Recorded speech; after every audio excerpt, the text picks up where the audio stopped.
Hi everybody, Carl here. So, before we get started with part 2 of my interview with Richard Bartle, a quick recap of what we did last time. If you haven't heard the first part, please go and check it out. We went through Richard's early education, studying computer science and AI in the 1970s and early 1980s, as well as getting involved with MUD, the multi-user dungeon, becoming its co-creator, and then the nearly 20-year odyssey to commercialize the game. At the end of last episode, we covered a lot, so please check that out. At the end of it, we talked about how he released his book, Virtual Worlds, and was going to turn that into a college course, one of the very first dedicated to game design. And that's exactly where we're going to be picking up today. So, if you haven't heard part 1, please go and check it out. We're going to jump right back in to Richard telling us all about the how do you build an academic curriculum around game design, and how his research continues. It becomes a really interesting conversation about the ethics of game design, what games even are, and how to look at games from an academic standpoint. This is a real good one. Okay? See you guys then. On the other side, I should say, or something. Okay, bye. And it was started off as a master's. I had one student, and I remember at the examiners meeting, there was only one student. The examiners said, do you think that this result is surprising for this student? And the other person who was who was alongside me with the course, teaching another module, he said, for this student, no result he got would surprise me. He could have got anything. But anyway, after that, we got some very, very good students, because there weren't many games courses at all, and Essex University was the one with the highest reputation as a university. So we got some very good people. Some of them went on to careers in journalism, some went on to careers in the games industry, some of them went on to become academics themselves, and that was great. We did get some more people. We never ever had enough people for the module, but then we offered undergraduate modules.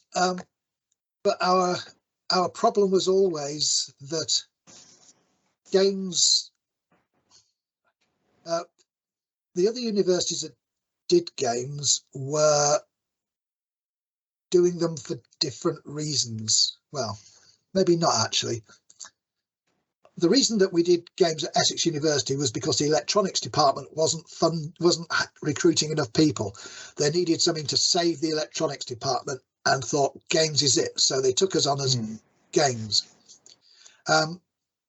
which bought them some time, but not enough. It was eventually electronics was merged into computer science.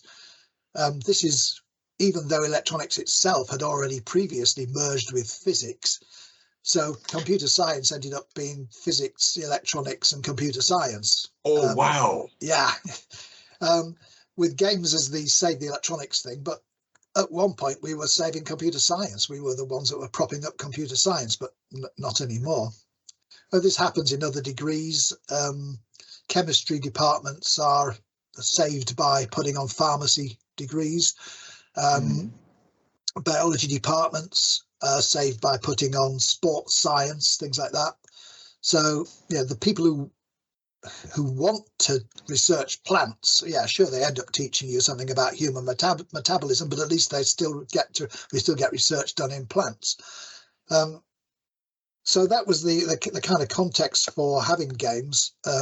But because we are a research university, we have to produce research in the field that we're a department of, and research in a computer science department typically has to do with computer science or hardware or something like that, and games don't fit that bill, because when all the the topics were decided, games weren't being taught, so they never fitted anything. The other games, sorry. Yeah, sorry.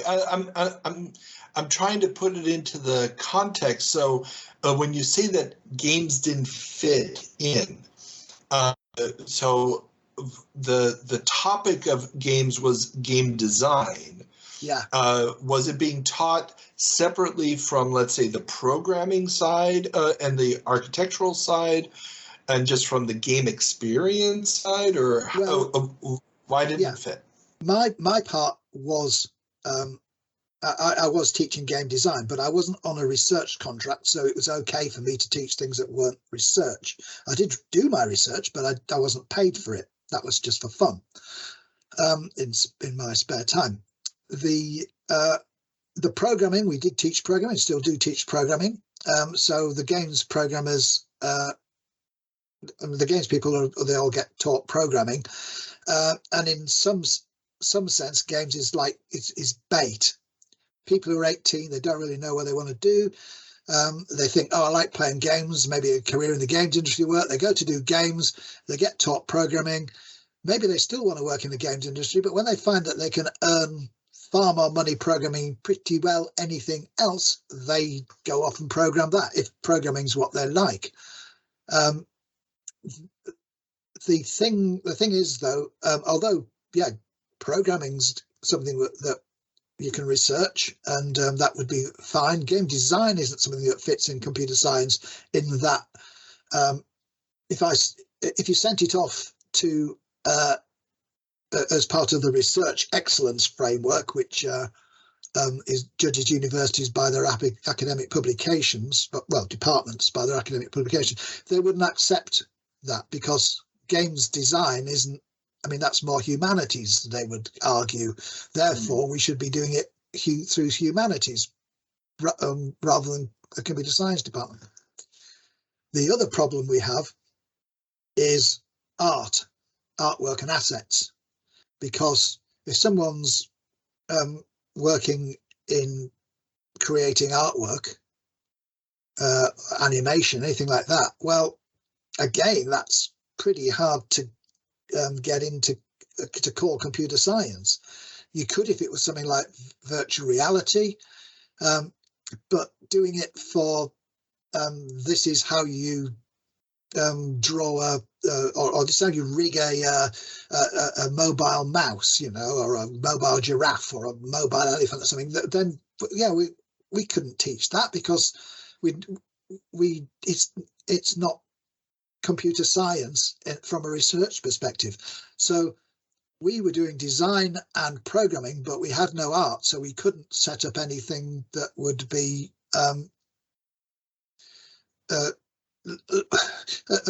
as wide ranging as some of the other universities did. Now, the other universities, in the UK,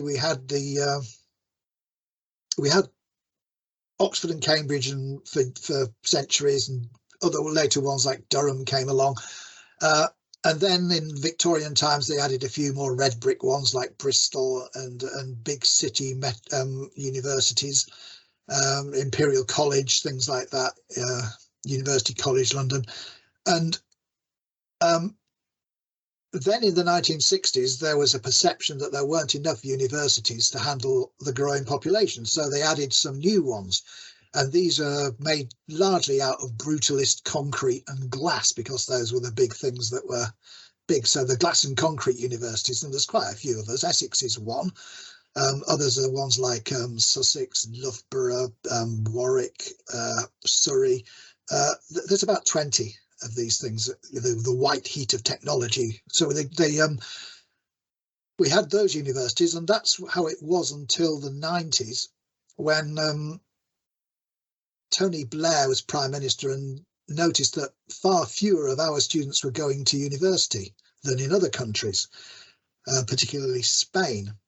And we had two types of higher education. There was universities, and then there were what were called polytechnics. And the polytechnics were not research led. They were all teaching, all training, not so much education, more this is how you will learn how to be a programmer, say.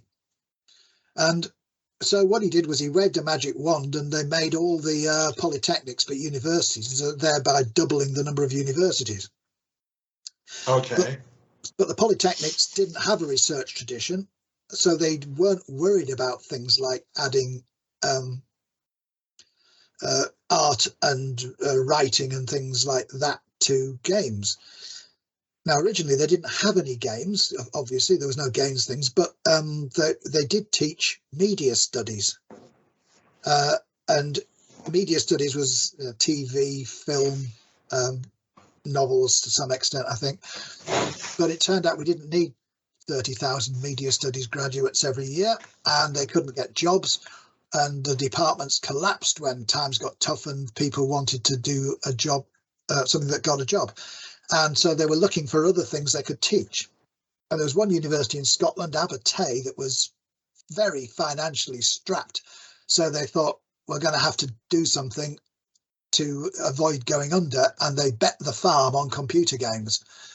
And they were the first to do it. And in the first year, there were 2,000 applicants for every place. So other universities thought, whoa, money. So they went off and did similar things. Essex, of course, was also jumping on the bandwagon. Most of the other universities, though, in fact, pretty well all of them, were the former polytechnics. And because of that, they were to do with training rather than research. And this is why the games in the UK is mainly about teaching people to work in the games industry rather than educating them about what are you trying to say through your game design? Things that's not. It's more to do. It's more at the absolutely practical level. It's a bit different now that some of the other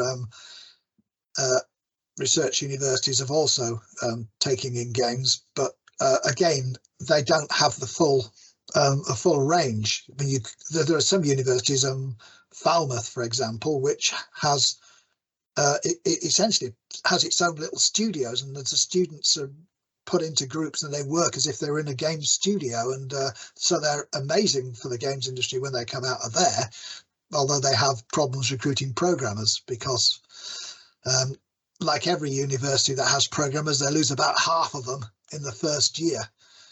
Half of them? Yeah, about half of them don't. How so? Because it turns out that people who think they can program can't always program. We don't lose quite that many, but we do lose an awful lot of our first years. We keep giving them chances to resit, and they do, but of course that costs them extra money, which is why we give them chances to resit, I guess. But yeah, a lot of them don't. As soon as when they leave the university, they don't get jobs programming; they get jobs managing programmers. So they get paid more. But anyway, it's a sector wide that it's our programmers, people who sign up for programming. Well, if I were to apply for a degree in fine arts, I know I would fail because I know I can't draw. But people who want to program games, you'd have thought they might have done some programming first just to see if they can program, because it doesn't matter how smart you are. Some people just can't program. Like, I'm super smart, but I can't draw. Some people just can't program, and that's just how it is. And typically, if you're good at maths, physics, or music, you're going to be good at programming. But beyond that, it's a toss-up. You don't know. So a lot of those games degrees have trouble with the programming side. I mean, I've looked at projects where they've had 3 writers and half a programmer because the programmer was also programming somebody else's project. So, whereas we've got all the programmers and designers, but no art, no sound. Yeah. So anyway, that's an uninteresting history of higher education games in the UK. Well, it's a fascinating idea because you're right. It is such a making a game requires so many different talents that to put it into one, it flies in the face of traditional university structures where you're supposed to be, here are the biologists, here are the chemists, here are the lawyers, here are whatever. And if you suddenly need to bring everybody together, I mean, it's a little bit the same problem that film schools have. I mean, where they can produce a director and some lighting guys, but special effects, well, that has to be done by somebody else. Yeah, actors. Yeah, actors. Yeah, I mean, if you're getting a movie degree, you're not getting an acting degree. It's you got to get the actors from a different department. Yeah. There are in the US there are specific schools for making games that do have the full gamut of activities. We don't have those in the UK except at maybe 2 or 3 universities. Abertay can do it, Falmouth can do it, maybe Portsmouth can do it. There are others that cover one area a lot more than others, but probably do still have the range. Somewhere like Teesside might do it, but there aren't many that not to the degree that they have in the US or even in some European countries. I used to be an external examiner. In fact, I was on staff part of the time for the University of Uppsala at Gotland in Sweden, and they've got a very good department there for games. It's not something that Uppsala, which is like a Swedish version of Oxford or Cambridge, would naturally have wanted, but all the polytechnics there, which were called high schools, Hock something or other, they were the Swedish government said, look, these things here, they're old-fashioned, they're not advancing, we need them to be doing some research. We're going to close them, well, not close them down, we're going to attach all of them, make them part of another university, and lucky you, Uppsala, you get Gotland. And Uppsala's looking at Gotland saying, well, what have they got? Oh, fishing. They've got a degree in fishing. Right. How are we going to research that? But they also had games, and they didn't know which department to put it in, and they were arguing about that. But it is really rather good. And Gotland's this little island in the middle of the Baltic is very pretty, but there's not much to do there. So if you're a game student, you make games. It's the same with Iceland. Why are there so many good games coming out of Iceland? Because if you live in Iceland, what are you going to do when it's dark for 50% of the year? You can stay at home indoors where it's warm, writing games. So, yeah. Very true. Now, I do have to ask, I mean, in this whole discussion of games education, or educating people to become game designers, the economics of game design, so monetization models, contracts for publishers, and so on, so forth. How does that get treated? Well, it depends on the university. Some universities do teach that stuff, typically at master's level. I think Portsmouth does that. And Falmouth used to. I don't know if they still do. So, yeah, setting up companies and running companies is something that some universities do as part of the package. Some universities have got incubators. Skövde in Sweden has incubators, 14, 15 of these little companies that they're helping to fund to grow, and they're all working together in big things that can share information. It's pretty good. Well, very good. In the UK,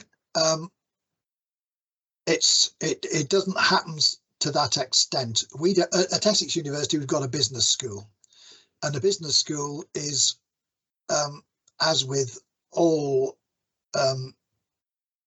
departmental based stuff, it tries to educate. So if you go to a business school, you should be good at business, whatever, whether you're going to pharmaceuticals, whether you're going to the motor industry, whether you're going into materials, whether you're going into games, the rules are the same. The way you proceed is the same. Now, there are some differences, like the way you advertise games isn't going to be the same as the way you advertise cars, and it's not going to be the same whether you advertise pharmaceuticals or at all. If you've got a national health system, then you don't kind of need to. So there are some differences, and people will have to learn the ropes by hooking up with a company and finding out how they're doing it. But we don't teach how to set up a company, because people who make games want to make games. They don't want to make companies. And if you want to make a company, well, why a games company? And a lot of people who have been in the industry for a while end up running companies. And it can be frustrating for them because they're not making games anymore. They're running companies, and they can go in and make suggestions and things, but they're no longer the creative force because they're having to run the damn company. And it is frustrating. But that's what happens with a lot of careers in academia. A lot of the people at higher levels don't get to do research because now they're in the university's management structure. So yeah, the reason they went there, they rose through the until suddenly they're they reach a level that's not the same as why they were there, which, well, I mean, just happens when you get older. Someone's got to do it. But in games, we often see the lead programmer only spending about half their time programming for games, and the other half's looking at other people's programs. But the lead programmer is usually the best programmer, the most technically able programmer. And the reason that the lead programmer is the most technically able programmer is because all the other programmers think they're really, really good, and they'll only listen to the advice of someone who they think is on a par with them. So your best programmer ends up doing half the programming that they should be doing. Now, other countries like Germany will pay people who are technically able the same kind of salary as or higher salaries than the people who are managing them. But in the UK, the managers always get paid more than the workers. So if you want to get paid more, you get promoted, and you end up being promoted to something you don't want to do, you haven't been trained in, and you're not necessarily any good at it, but you've got promoted to it because that's the only way to get the money, because the managers always get paid more than the staff. But in Germany, if you've got a research chemist, it could be on the board of the company. You might have a line manager, someone in charge of telling him what to do or her what to do, but that person's not going to be paid as much as the one who's really doing all the great work. And yeah, that's kind of a sad reality. Peter principle, I guess. Yeah. Everyone's promoted to their level of incompetence. Yeah. And so now, especially in regard to virtual worlds, and you talked about it, the question of flat fee versus hourly, and we've seen it now with the evolution of monetization models. And I guess this goes more towards your research work over the last 20 years. Are you doing research on a regular basis, or are you doing? Okay. Oh, yeah. So you know what? I think this is a good point to transition. Let's talk about your research history since coming back into academia around 2004. So we got 20 plus years of research work. What kind of projects have you been working on? What are the areas that you found most interesting over that period of time? Okay, well, sometimes I'm attached to projects in order to help the people who are actually doing the work get the funding. So that's kind of how it is with things. Some of the work in games with a purpose stuff that I'm doing, where this is where you design games to try to leverage the output in some way. So people are playing for fun, but in playing for fun, they're like hamsters running on a hamster wheel, and you've attached a dynamo to the hamster wheel, and it's usually to do with collecting data. So that's some of the things I've been doing recently, the past 5 years or so, but it's not something that I personally am interested in all that much, because I want to say things through games, and you don't really say things through games that are trying to find out what pronouns bind to what phrases in a sentence. But it almost sounds like AI AI. I'm not going to use the word large language model training. Yeah, they are actually working on large language models, these people as well now. But in terms of games design, I've been still working with my with the player type stuff, but more recently I've been looking at essentially the ethical implications for non-player characters. So if you create a non-player character and you give it full-blown AI, what are your obligations towards that non-player character? Obligations from the player standpoint or from the designer? From the designer's standpoint. If I create a virtual world and I populate it with non-player characters who are as smart as we are, from their perspective, my virtual world is their reality. They live in a world, they act, they do things in the world just like we do in our world. What are our obligations towards them? First of all, should we even create them? Is it unfair to create them? But then the things, are we allowed to switch their virtual world off? If we switch it off, we just killed 10 million people. Are they really people, or are they just bits in a database? Well, if you asked them, they'd say they were real people. And if you look at us, perhaps we are a virtual world, and there's some designer looking at us saying, they're just bits in a database, I can switch them off. Well, we'd be a bit upset, so would they. And if you look at this, I wrote a book about it, How to Be a God, which is unfortunately a little. You can download it for free from howtobeagod.com, or you can buy the actual book. I sell about a copy a week. It's on Amazon. Link in the show notes, everybody. Links are going to all be in the show notes. Oh, I wasn't trying to. No. I would link to. I'm going to be linking to everything we do anyway. My normal show notes are about 10 pages, so don't worry. There's going to be links to everything. I'm glad I didn't go into detail over the pornography mud then. Wait, is there? There is an article about it where I describe it. You can't play it, but there's an article I wrote for The Escapist about it. I called it something like I was young, I needed the money, so you might be able to find it.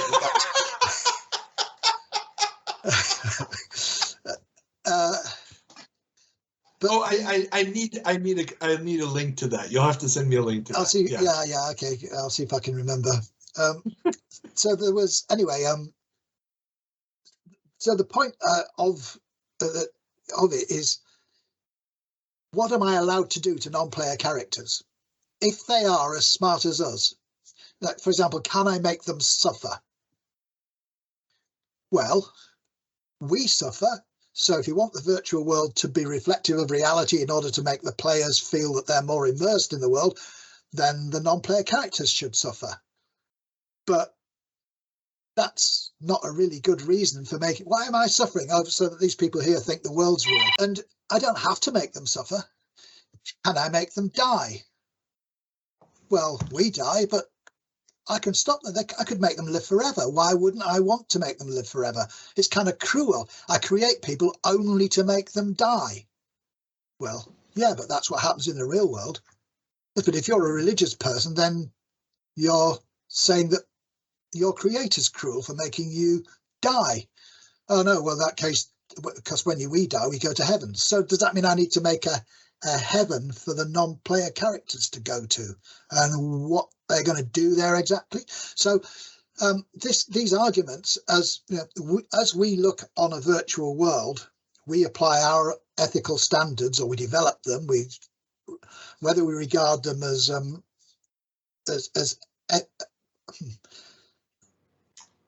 morally considerable is the term, meaning do we consider that, are they worth considering on as a moral basis? So like a rock isn't morally considerable, except if you really want to push things far. An ant may be a bit more considerable. You know, you might think, oh, I won't kill the ant. Maybe a hamster, you wouldn't want to kill it. A horse, well, you only really want to kill it if it was like putting it out of its misery, if it was hurt or injured or suffering in some way. And other people, typically, if they want to be put out of their misery, they have to do it themselves, or get some doctors in certain countries, you know, Switzerland and so on, where they've got assisted dying. So what level are we going to put the non-player characters? If I had a choice between saving someone in a virtual world, a character, an NPC who's a virtual saint, you know, everybody loves them, they're really good, they help people all the time, or saving a dog in our reality, which do I save?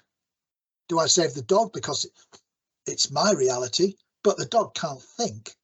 Or do I save the non-player character who can think? A lot more people rely on people in the sense of, if you accept that the non-player characters are people, would be upset by the death of that character than by the dog. So what am I going to do? Would I save a character rather than the Mona Lisa? Would I save a dog rather than the Mona Lisa? So you've got all these different comparisons. And eventually we will have the ability to make a world and fill it full of non-player characters, because we've got from now until the heat death of the universe to do it. Do you want 10 years?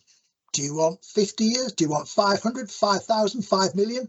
Do you want a computer the size of a planet that can simulate each one of the neurons in a human brain just to get over the whole thing about, well, you can't really think if it's not made out of meat? Can we make brains out of meat? Eventually, we're going to have these things. And it's probably worth thinking in advance how we're going to treat the things that we make. So that's really what I've been going on recently. I've actually written 3 fiction books that are much better at describing the situation than How to Be a God is. Oh, really? Yeah. Hard to tell you the names because they're in Proto-Indo-European, but the text isn't just the names. One of them's called Bhéwonom, one of them's called Erwā, and one of them's called Bhéwonom. But anyway, I mean, I can send you links for those. Yeah, definitely, please. But they set the situation up a lot more accessibly than How to Be a God does, which I mean, it was meant as a kind of airport kind of book, but I had to make quite a few put quite a few discussions into it, and to prevent myself from being lynched, because if the first line of the book is I'm a god, it's great, I love being a god, then I can imagine where people would be outside my house with torches and pitchforks. And this is a topic that is, I mean, it's gaining more and more mainstream awareness, I guess. I mean, you get movies like Free Guy, for example. Yeah, that's a great movie. Yeah. Or Tron Legacy, a continuation of the Tron, and we're getting another Tron, and so forth. But so this idea of the ethics of NPCs in a game. And you were talking during our last session about your own history playing Dungeons and Dragons, storytelling, game development, and analog. I mean, at a certain point, then I guess the question is, how real is a character that you've just created in your mind for the purposes of a pen and paper game?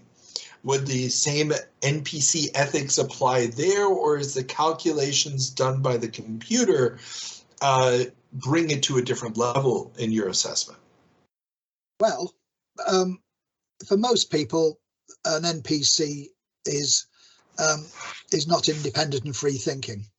there are certain individuals who are able to create personalities or entities in their imagination over which they consciously have no control. There are some of the Sufi some of the Sufi Muslims will do that. Some of the ancient medieval alchemists could do that. People who have got multiple personality disorder do it whether they like it or not. So there are some people who are able to create distinct personalities, and those distinct personalities might argue that they've got just as much right to exist as anybody else. And perhaps they have a point, but for most of us, we don't. And for most of us, the characters we create are created by us for a purpose rather than independently.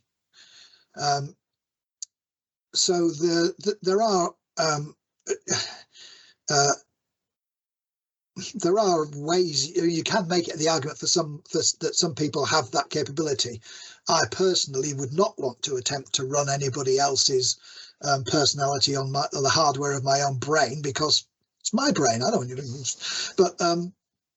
But some people might. But in general, other than the negligible amount of medieval alchemists who might try this, it's not the same thing. These are people, these are characters you've created, but they're not full blown. They're not independent thinkers. Whereas in a virtual world where we gave characters full AI, we would need to do that.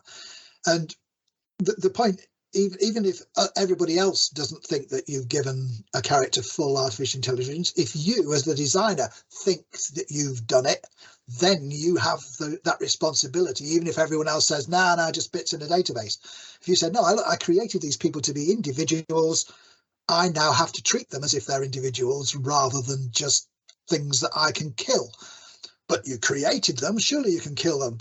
Well, yeah, I created my children. I don't get to kill them. It's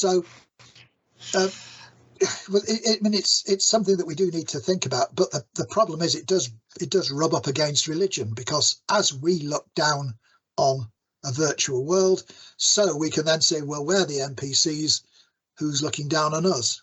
And if I think that I'm acting immorally by doing this thing which happens in our world, what does that say about a higher reality?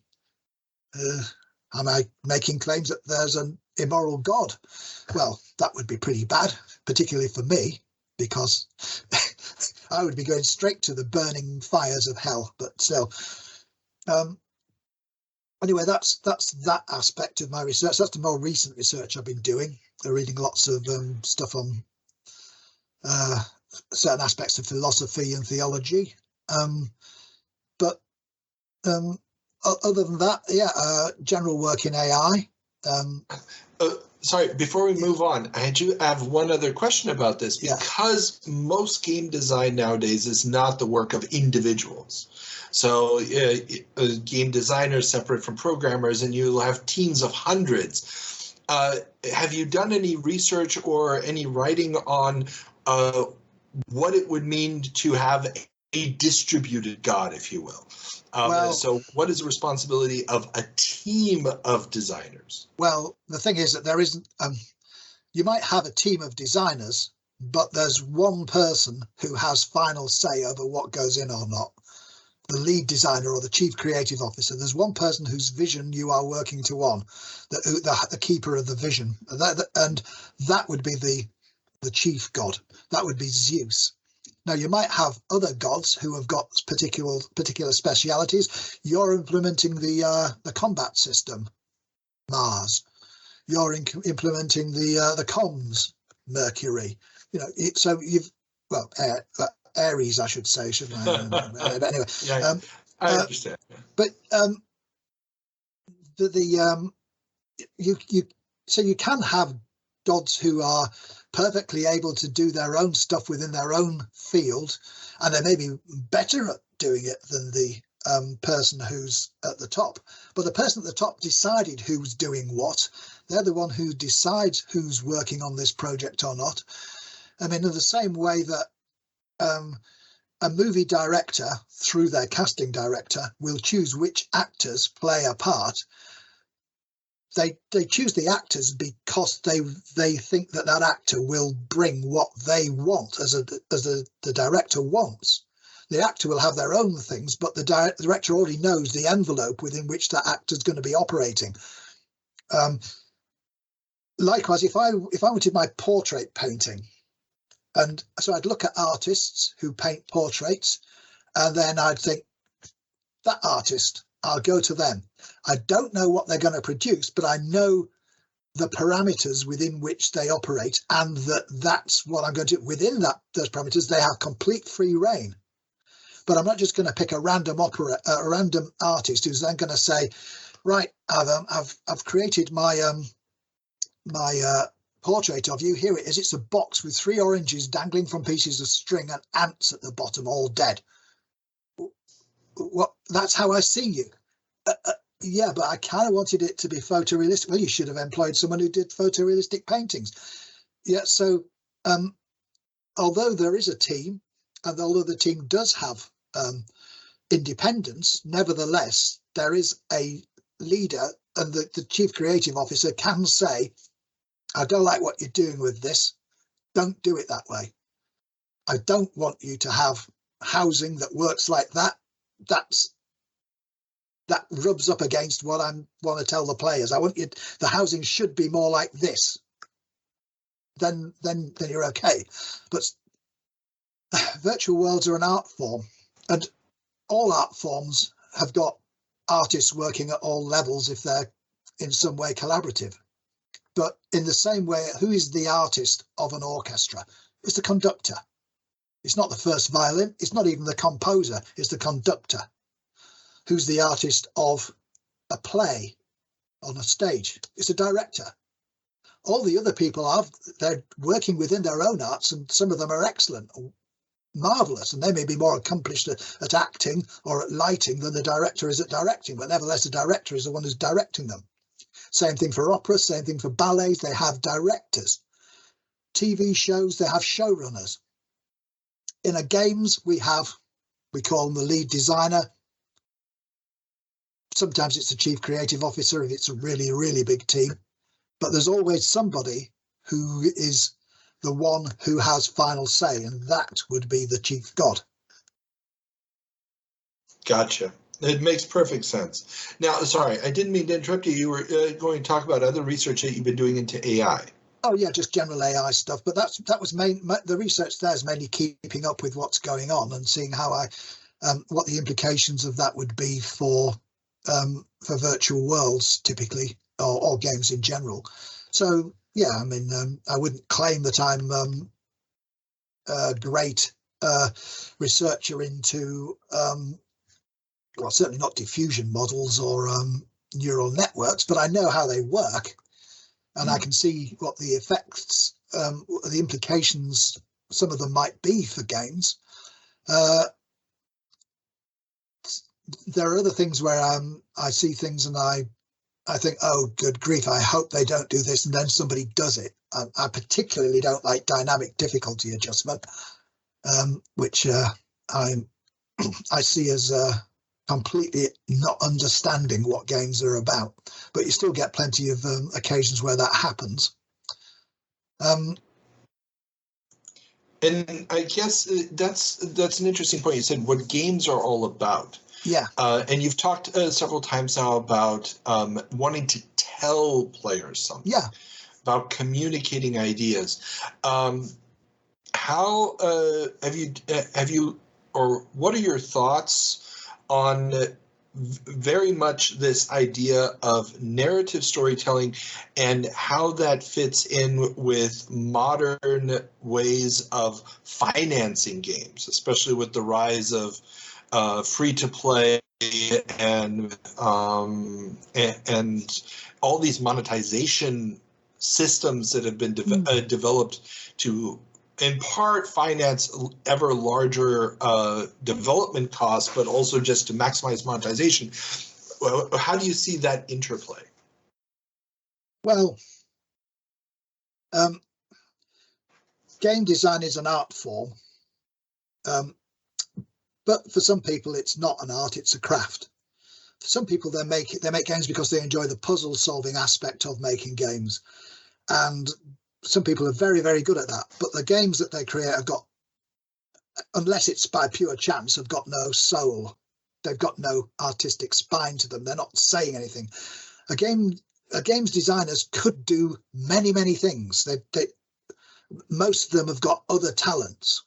Like Raf Costa is a talented singer and songwriter, and actually graphic artist. He's very good at drawing. But and others have got other talents. I mean, I'm good at writing. I could write. I've written screenplays, but they do games. And why do they do games rather than anything else?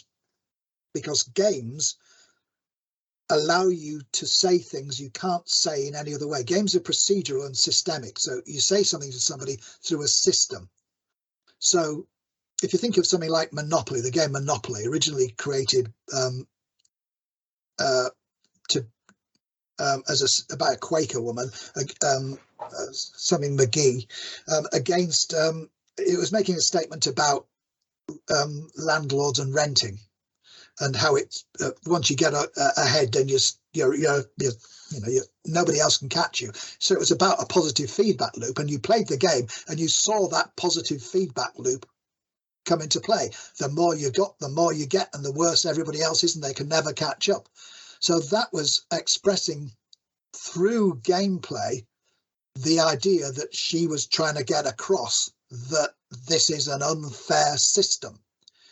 Now, if you want to say something and you have to say it through a system, like what are you trying to say with this game? Just play the game and then you'll understand it. If you're playing it through a system like that, then that's an art form. And the reason you're choosing games is because games have got gameplay. Nothing else has got gameplay. So you're choosing gameplay because you can say things through gameplay. If you want to say things through a story, there are plenty of other media that handle story better than games. Film does it better than games. Theatre does it better. Novels do it better than games, and have done for thousands of years. Well, at least 500 years, Cervantes. So you can say things through games that you can't say any other way. And if you're trying to say something through games that you could say through something any other way, well, you're kind of wasting the games. Stories in games, they come about through a number of mechanisms, but one of the ways is to create a plot, a narrative that when the players play, it unfolds into something that they can describe as a narrative. But the interaction between the players and the game systems and the players and themselves, that's where story comes from, that it emerges from those interactions, and that's not something that requires a plot. So when I tell my students this stuff, I usually give the example of Tetris. So Tetris is a game, hasn't got a fiction to it, it's just blocks falling down.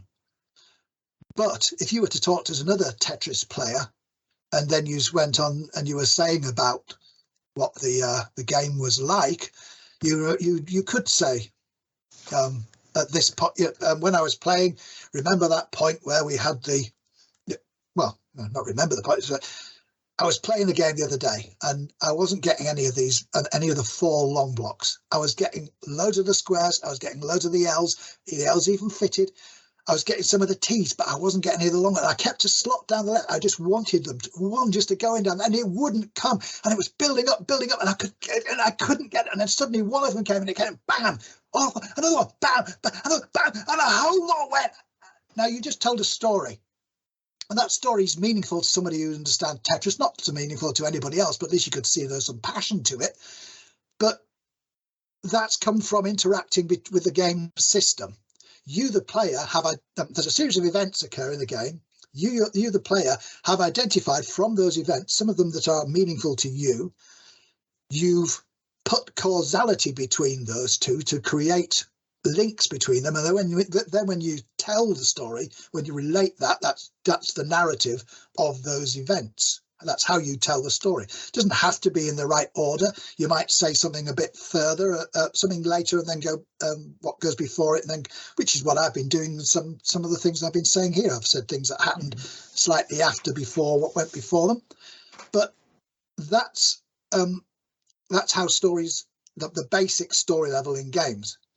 So players do things that they hope will be meaningful to them. They hope, but they might not be, because it's a game, you don't know. Some people, however, aren't great at making up their own stories in their own heads, and it's for them, you need to signpost them. So you give them a signpost, and in a role-playing game, that would be a quest. In a strategy game, it might be some technology that they're aiming to get. But you give them things to work towards that direct their play, the goals. And if you overlay a story with that, the story can be very meaningful, and the story can be very moving. But it's the gameplay that carries it. The fiction on top of it can change the meaning of the gameplay. Raf Costa's got an example of of playing Tetris, except that instead of dropping blocks, you're dropping people, and it's the black hole of Calcutta, where people are trying to climb their way out of this pit where you're throwing people for torture. Well, that's kind of got a different meaning to it. It's not in tune with the gameplay. And there are some games where it's all about that. It's all about the suddenly you find out that what you were moving wasn't what you thought you were moving. It's something else that you disapprove of. You thought you were helping somebody, and it turns out that you're sending them to death camps or something. But the gameplay itself is where the body of the content of your artistic message has to be carried, because if it carries it anywhere else, why are you doing a game? Games are the only place you can do that.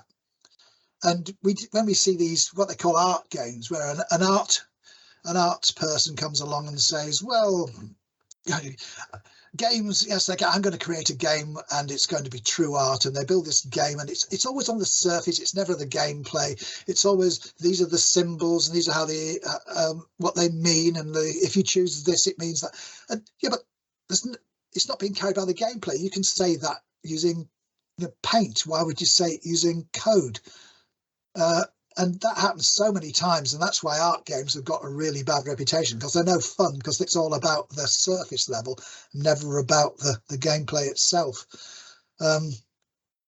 Yes, I ranted a bit there, didn't I? Did I answer the question? Well, it's the didn't get on to monetization, did I? Yeah, you didn't get to the monetization, which but thank you, because that's actually a very interesting point of, is the message part of the gameplay, or is it basically just the cutscenes between unrelated gameplay, the missed problem, if you will. Have you done any work with the monetization question? Well, done work with it. I mean, I have, in the sense of consulting with companies, where I've been giving them advice, and they've been saying, thanks very much, don't come back. Well, monetization is obviously, games need money to survive, and in the old days, people made games and you bought the game because it was fun, and it was a one-shot game. You bought the game like you buy a book. It's an experience, good. So you buy the book, you think it might be good. Maybe it's fantastic, maybe it's rubbish, but by then it's too late. You already bought the book.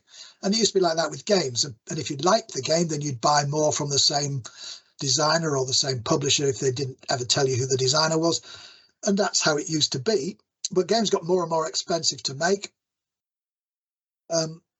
they had to disambiguate themselves from amateurs who were making games, so they had to push features that they could do that amateurs couldn't. So look at how great the graphics are, look how wonderful the music are, but then they were hoisted by their own petard because they had to keep improving the graphics, improving things, because they were saying how great it is, and people saying, well, the graphics here aren't great, so you've got to keep making them great, and I mean unsustainable. So except by charging increasingly large amounts for a game that people are thinking, well, I don't mind paying $5 for a book, probably $10 for a book, on the grounds that it might not, if I don't like it, well, never mind. But I do mind if I'm paying $70 for a game and it turns out it's rubbish. I don't want to do that. Doesn't stop people from making AAA games cost that much, though. So the online industry, the way that went, well, we started off charging per minute, which is fair. It's like if I'm driving a car and I'm buying gasoline for my fuel, well, how much I use the car determines how much I'm paying for the fuel. It's not like I pay a certain amount a month and can drive as much as I like. No, I drive depending on how much fuel I pay. So it's sort of fair. But players don't like that because they feel that there's a clock ticking. They think, oh, I just need to go and make myself a cup of tea or something, but I'll be charged 4 cents if it takes me too long. Well, yeah, but how much is that? Well, 4 cents is greater than 0. So what the players there, the model we went to next then was a subscription model, a flat rate where all you can eat. And that's good if you're one of the people who's on the whole time. But if you're only on a short period, then you're thinking, well, this isn't really cost effective. Also, if you're wanting to play more than one game, you've got to have more than one subscription, and you don't want more than one subscription, which is what the streaming companies and Netflix and so on are finding now. People don't want to have Amazon Prime and Apple and Disney and Netflix and their local TV channel run by the state TV. They don't want to have to pay for all these things.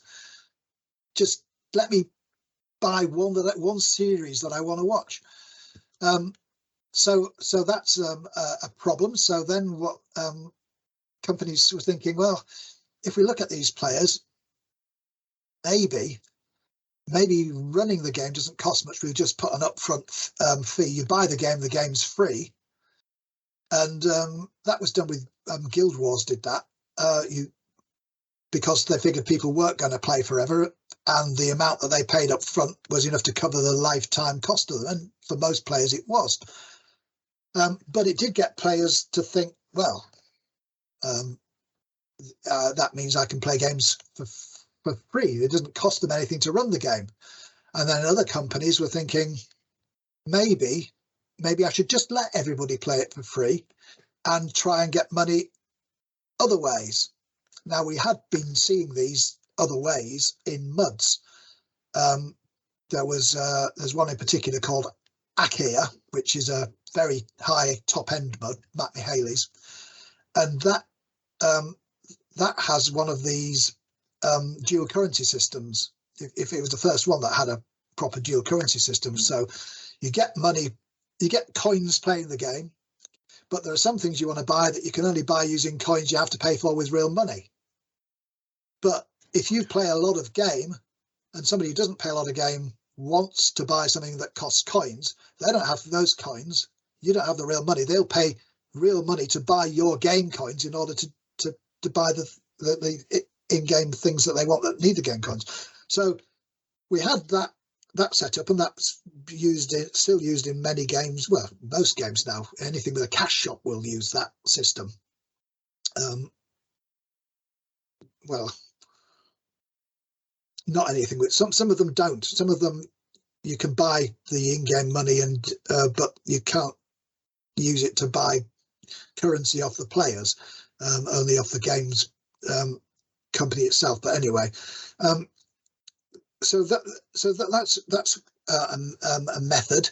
The way that works is it depends what they're buying.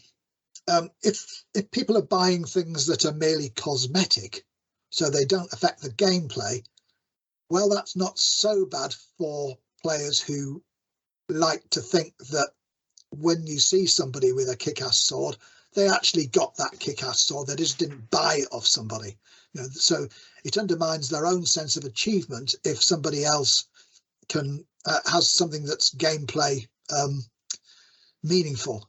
So if you're playing a PvP game and it's got a cash shop where people can buy as healing potions or anything else that they need, well, basically that's pay to win. Why am I playing in this game here if somebody else can beat me just by paying more real money?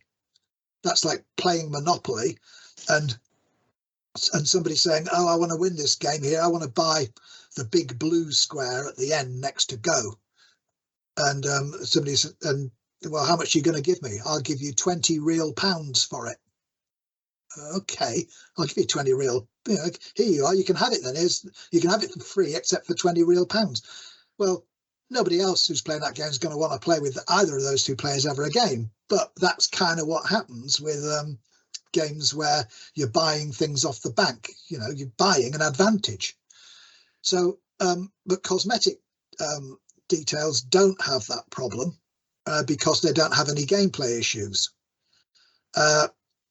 They have them in the sense that if someone's wearing some fancy outfit, you can't tell how well geared they are because you can't see that they've got what their sword is, because they're using the sword of ice they've just bought off the cash shop. It's just a skin that makes it look different. And there are some issues to do with that transmogrification, but on the whole, players are fine with cosmetic differences.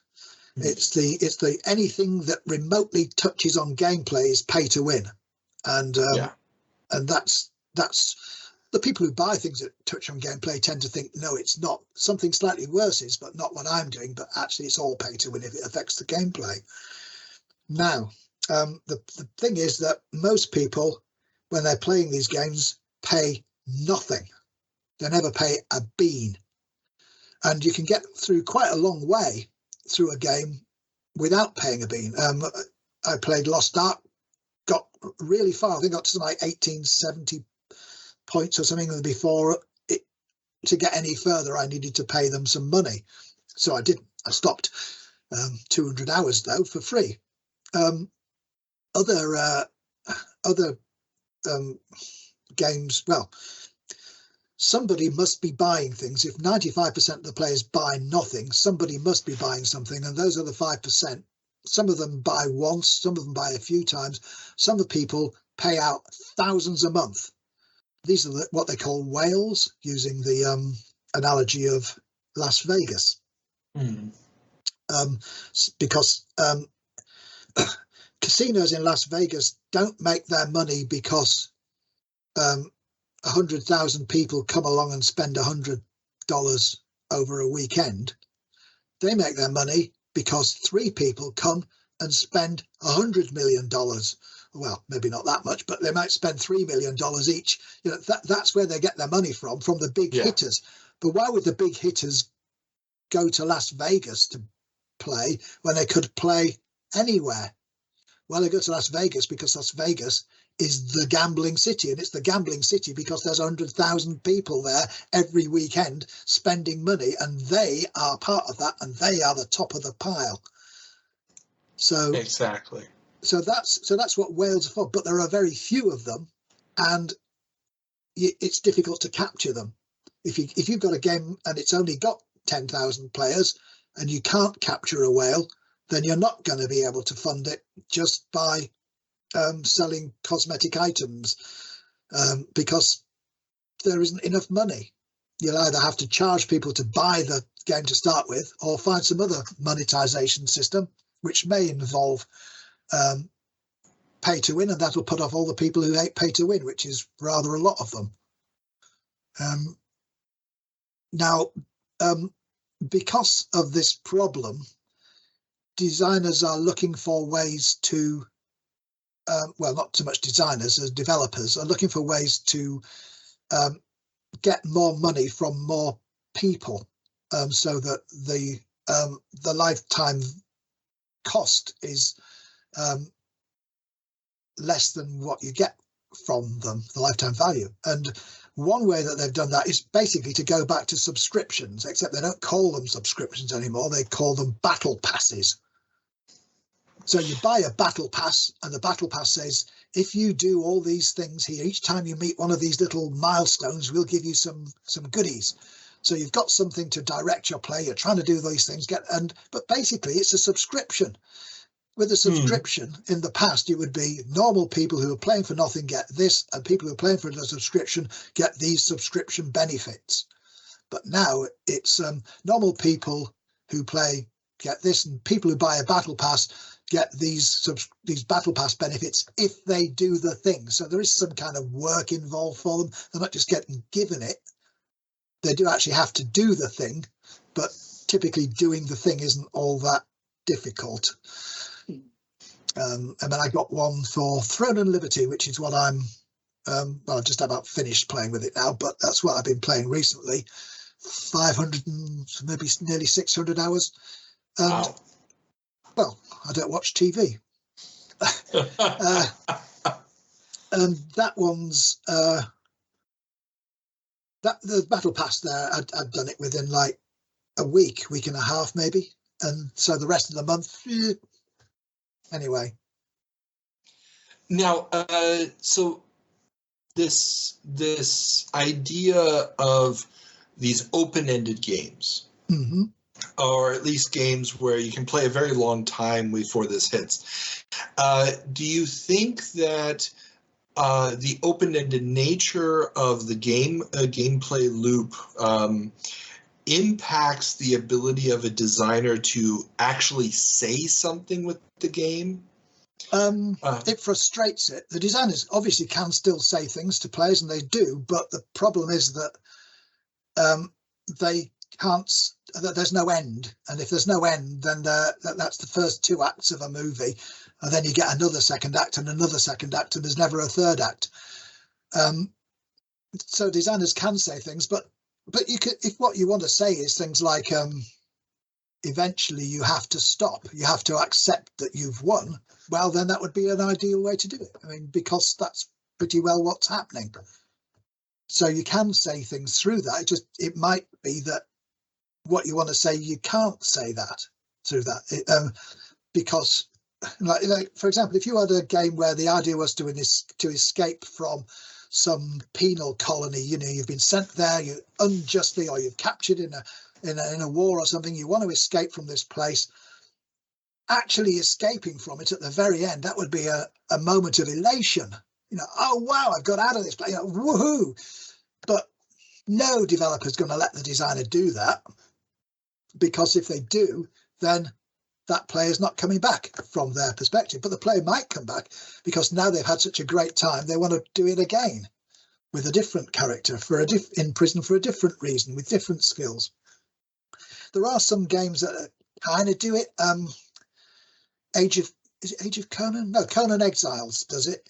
You can play that, and then you can leave at a certain point if you want to do things, and you can leave and it says, you know, kind of, you won, and off you go. There's no big fanfare, but at least you feel that you've won. You feel you've finished the game, and the game's not trying to wring every last cent out of you until you leave in boredom or frustration and think, I'm never playing one of these games again, because it's you know, they just, once they've got their claws into you, they won't want to leave you. Really, virtual worlds, you should be able to win, in the sense that there should be an end to them.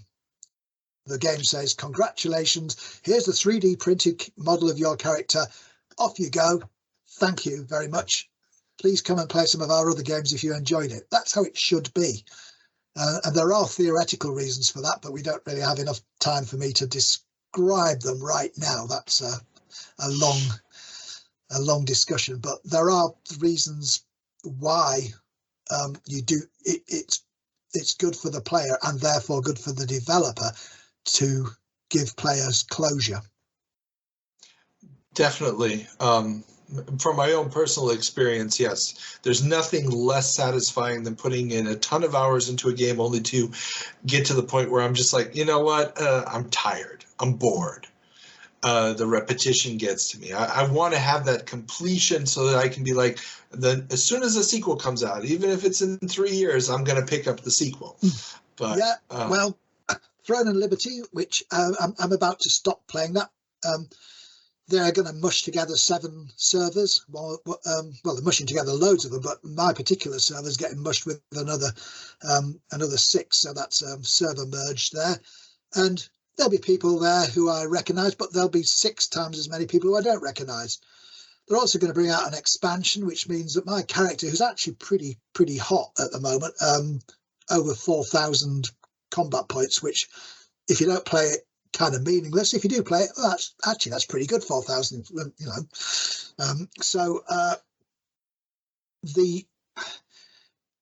As soon as the new expansion comes out, that 4,000 will be meaningless because there'll be new content.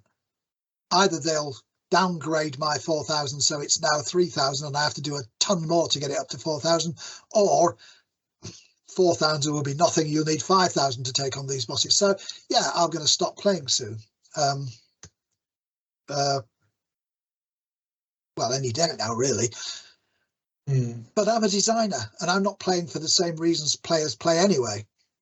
I'm playing because I want to see what's interesting about the game world. And the reason I played that one for so long was because of the way it handles time. It's got a compressed time system, and there aren't many that have got that. And it interlaces with the. So I'm going on here, aren't I? No. It interlaces with the weather. So essentially, there are combinations of time and weather that open and close different places you might want to go. So if you wanted to run an instance, for example, and everybody else is going off doing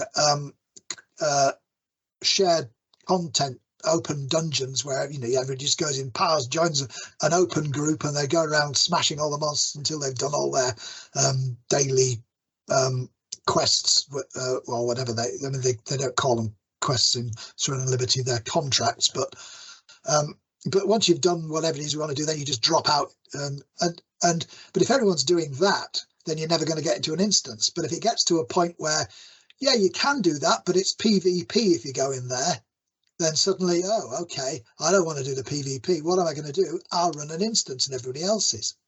Or every hour there's some event, and if there's a boss event, they think, oh, okay, I'll go and kill the boss at 10 o'clock at night, or 11 o'clock it'd be 9 o'clock it'd be 11 o'clock in Central Europe, but 10 o'clock my time. And of course, while you're waiting for the boss, there's a 5-minute period for the boss to arrive. And that's the point you look at the auction house because you're bored and you buy things. And you can, the only way that the external currency, the real world currency works there is you buy this stuff called Lucent. And you can buy things from the main stores there. But you can also buy it from the auction house. And that's an interesting mechanic because I've actually got lots of Lucent. I haven't ever paid any money at all. Well, except for the battle pass. I did buy a battle pass to see how it would work there, but there's nothing there, and yet I'm pretty wealthy. I've had must have thousands of these things over the time just by selling stuff to people who do have money. So, from my point of view, this is actually quite an interesting way that they've balanced this. I also like the way that some of the weather actually has effects. Rather than just make you look wet, it's got some of the arrows shot in the direction of the wind go further, and you can fly further if you're going in the direction of the wind, and things like the typical one about electricity and water and things. So it's got quite a lot of things going to it for it from a designer's point of view, but the story's rubbish. Absolutely rubbish. I mean, and the voice acting, oh, but it's comedy, some of it. Oh, good grief. It's hilarious, some of the things. I'm supposed to think that person speaking really is English. I don't think they are. So, but anyway, other than but in general, it's quite a nice little Korean game. But anyway, so there are, yes, the different mechanisms. Anything that's pay to win, bad news.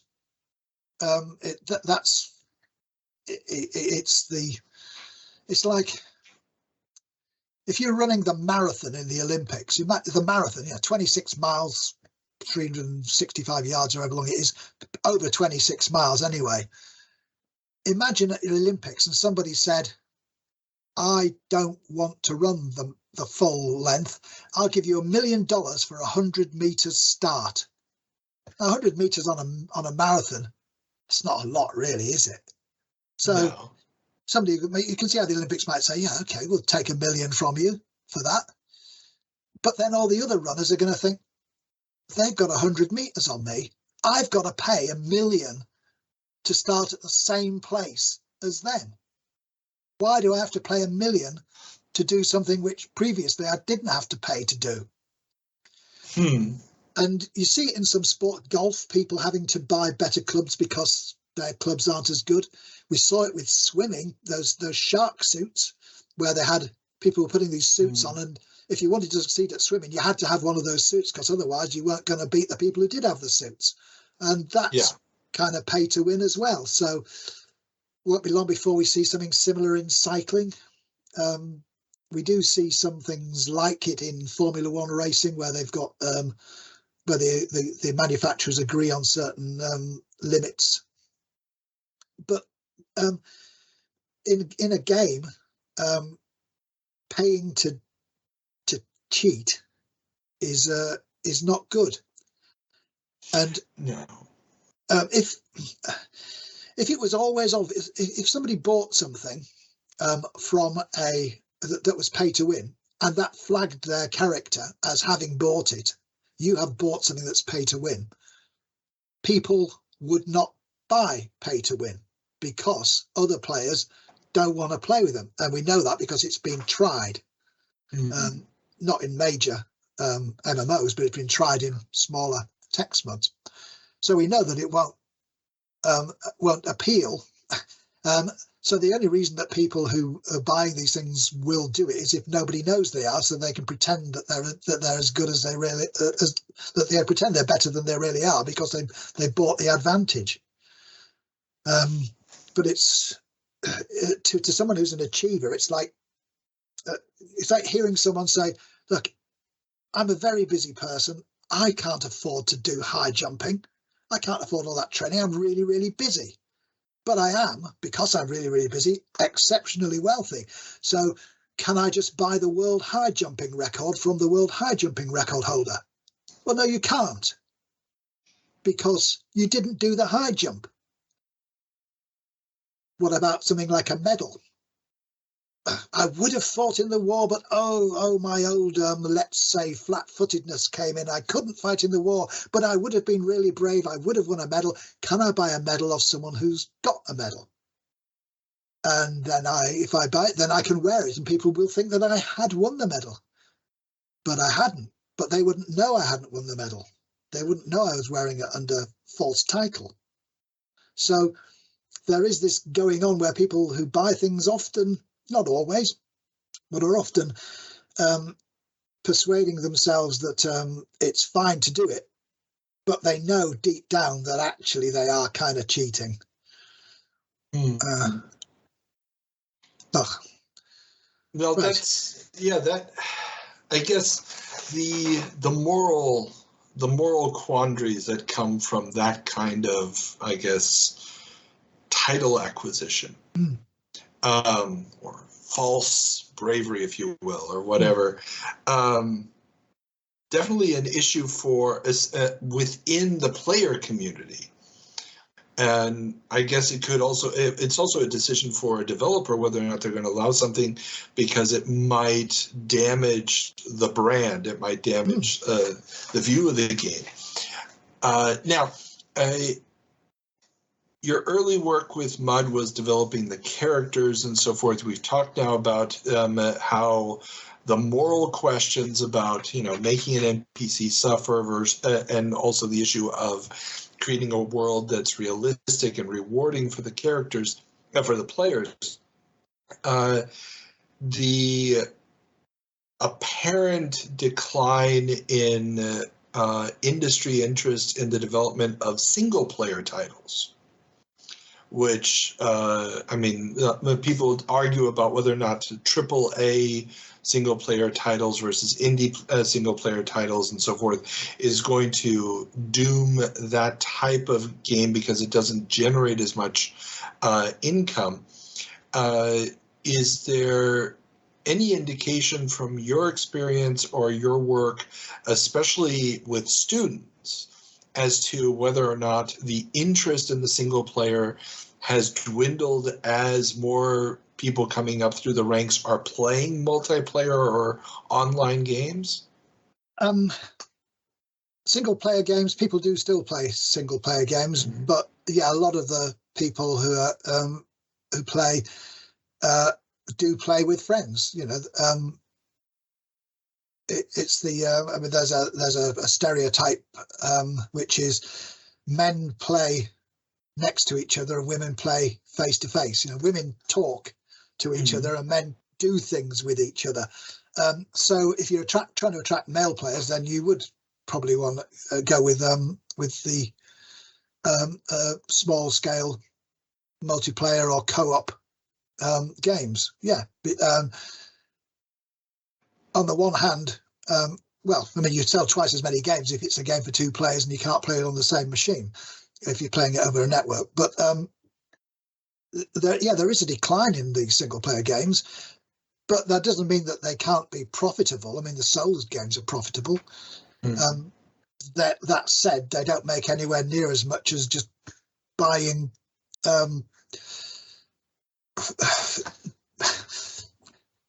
buying hats in. I mean, some of the stuff, the soccer games make more money off the cash shop just than they do from the game itself, and from something like Souls, and for something like Baldur's Gate 3. Baldur's Gate 3 was a single player game. You could play it multiplayer, but it was still single player. Really good game, and it's interested a lot more people in single player games. But ultimately, if the trend is towards multiplayer, except if you're playing it on your phone, some little abstract game or some small pass the time game, there's lots of those. But AAA single players, they do the one. I mean, Cyberpunk 2077, that was single player and that did really well. Spent I don't know how many years in development and then made them all the money, the billions it cost, back in 3 days or something. I mean, it was really spectacular. So you can make single player games, and there are still people who play them. And it might be that the older you get, the more likely you are to play a single player game, to graduate to them, because as you get older, then there are other things that interfere. Like you can't be playing a multiplayer game if the baby needs changing. Very true. Yeah. But you can pause a game and go off and do things. So those that there are, you can see how older players might go for that. They might want to go for something that's more strategic. They might start once you've been playing a certain kind of game for long enough, you want to graduate to a different kind of game because they're all the same. I mean, if you play Monopoly every weekend, eventually you're not going to want to play Monopoly every weekend, even if you're having, if with the same people or different people, it's still, yes, you're sick and tired of Monopoly. You're going to want to go for something else, and you'll choose another game that's maybe got more about it and less painful positive feedback loops. Very true. Yeah. Now, I've kept you here a very, very long time already. Yeah. So so to close out, I have one question that I ask all of my interview subjects. Yeah. And it's a two-part question. Looking back at your career, both as a game maker and as an academic, what is one industry development that caught you by surprise, that became very big that you didn't see coming? And what was one development that you thought was going to be huge that ended up fizzling out and going nowhere? Well, the thing is that, so the second one, things that I thought were going to be big going nowhere, the trouble with that is that some of them are yet to be big. So they've gone nowhere, but so something like VR, for example, which was, it's always going to be big 5 to 10 years from now, whenever the date is. Eventually, maybe it will be big. We'll need different technologies. We'll need different means to stop people from wanting to throw up. But eventually, we will. That will be big. So that's something where, where people have something that was expected to be big, which I didn't think was going to be big, and it turned out not to be big. That would be VR, but it might still be big. Same thing with virtual worlds. We've only scratched the surface with virtual worlds. They are going to be enormous, but it might be 100, 200 years from now, but they're not going away because they're just too damn good. They might get watered away to oblivion, then reinvented, but eventually they're going to be one of the reasons why people live.